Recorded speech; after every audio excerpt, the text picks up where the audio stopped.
any foreign national that's seeking to come to Hong Kong to establish or join in a business needs to make an application to the Hong Kong Immigration Department for a business investment visa. Now, the business investment visa is arguably one of the hardest tests to pass when it comes to Hong Kong immigration, because the Immigration Department apply an approvability test to this particular visa type,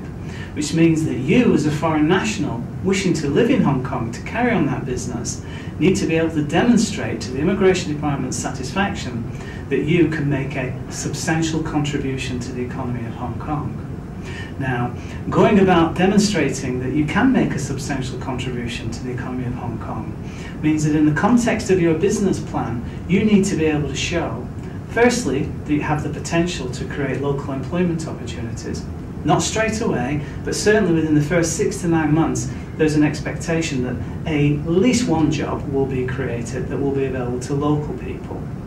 Secondly, you need to have business premises that are suitable for the business. The idea being that if you plan to run this business in Hong Kong from your kitchen table or your spare bedroom, then this is arguably not a good place for your local employees to report to in due course when they start doing their work for you. Therefore, you do have to have suitable business premises. Now, you can start off, for example, with a co-working space or a virtual office, but in due course, the idea that you can somehow run your business from premises ultimately on the dirt cheap, or indeed without any formal investment in suitable business premises, will mean that your application is arguably slated for failure. So that's the second leg of the approvability stool. The third leg of the approvability stool breaks down into two parts. Both are resources, which have cash resources and non-cash resources. Literally, the million-dollar question for Hong Kong investment visa is how much cash should you really be showing to the Immigration Department? Well, of course, it really does depend on all the contingencies of your business plan. But in my experience, if you have between $500,000 and $1 million Hong Kong dollars available to the business, and that's important, available to the business, because you don't actually have to put it all into the company, you at least need to be able to show the Immigration Department that you've got the funding to be able to support the business. And at least in terms of the Hong Kong company bank account that you're going to put money into to show to the Immigration Department that you can fund your operational activities, you're expected to demonstrate potentially about 6 months worth of cash flow. So if you can put that much money into your Hong Kong company bank account, and it doesn't have to be by way of share capital, it can in fact be indeed loan capital if that's what you prefer, but in addition to the 6 months worth of operating cash that you put into the company bank account, you need to show that you've got the remaining cash available to you, standing in your own name. They've got to be readily accessible funds, so having a property that you might need to sell typically won't pass muster with the department. But if you've got anything that's reasonably convertible into cash in the short notice, then that's going to suffice for the purposes of the cash element of the resources limb of the approvability test. But on the other hand, the other resources, the non-cash resources that the department are looking for, are principally all the kinds of things that you have in play that are driving you to make the decision to invest in the Hong Kong business in the first place. In this regard, it can be, for example, a working prototype, it could be some sort of intellectual property that's proven to be successful once deployed overseas, and if you bring it to Hong Kong and deploy it here, you can argue that you stand a good chance of meeting the same kind of success that you met previously, or it met previously overseas. If you've got confirmed clients, if you've got confirmed business, if you've got revenues that have been generated already, all of these things go together to make up the third leg of the approvability stool, and that is that you can show that you've got the resources to allow you to go on to make a substantial contribution to the economy of Hong Kong.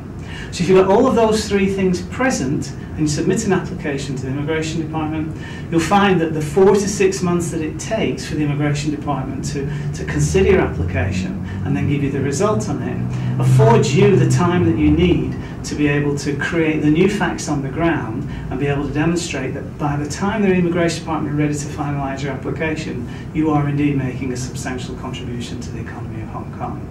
Now, one final point which raises its head all the time in relation to investment visas is what I've called the catch-22,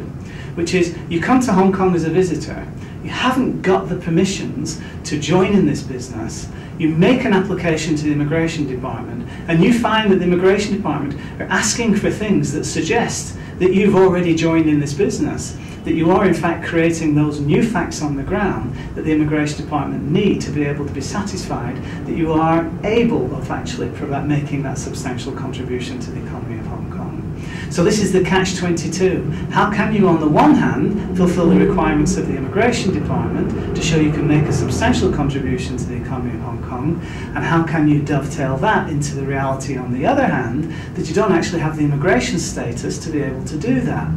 The way it works is the Immigration Department understand this problem, and therefore, because they don't want to throw logs at the feet of entrepreneurs, they effectively engage in a kind of no-ask, no-tell policy, whereby so long as you have an application in the system, they will effectively close their eyes to any prospective or indeed actual breach of conditions of stay, because in the final analysis it's the Immigration Department ultimately determine whether they should prosecute for breach of conditions of stay, and when they can see that you've empowered them to take a view as to your particular investment activities in Hong Kong, even though you've got a visitor visa, so long as you've got an application in the system, in my experience of 20 years of practicing Hong Kong immigration law, the Immigration Department forbear to prosecute. So the final message is you can make an application whilst you're in Hong Kong as a visitor, creating new facts on the ground. The Immigration Department will effectively enable you to do that whilst not actively and positively endorsing you to be able to do it.